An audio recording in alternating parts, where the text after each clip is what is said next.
Hello, today we will guide you through how to connect Slack with Claude AI. To begin, open Slack and make sure you are in your workspace.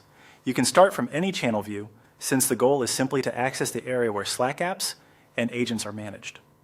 Once Slack is open, look toward the left-hand sidebar. This is where your channels, direct messages, and app-related options are usually listed. Next, find the three-dot menu in the Agents and Apps section on the left side of the screen. This menu helps you access additional options that may not be shown right away in the sidebar. Click those three dots to expand the available choices.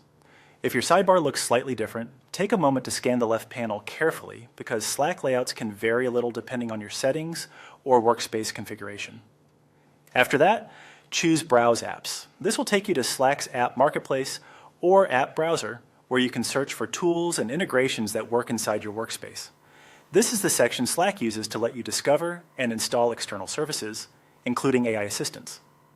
Once you are in the app browser, click into the search field and type Claude. Be sure to spell it carefully so the correct app appears in the search results. Searching directly is the fastest way to locate the integration without having to scroll through categories manually.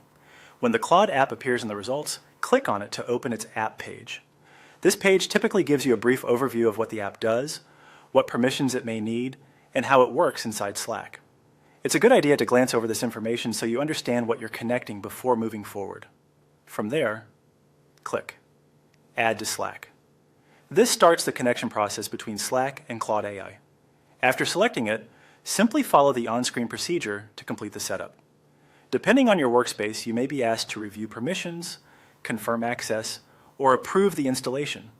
Just continue through each prompt until the process is complete. As a quick tip, if you do not see the option to install the app, your Slack workspace may have app approval restrictions. In that case, you may need the appropriate permissions or help from a workspace admin before the installation can finish. Once the setup is done, Claude AI should be connected to Slack and ready for use according to your workspace's configuration. That's it for the setup process, and you're now ready to start using the integration inside Slack.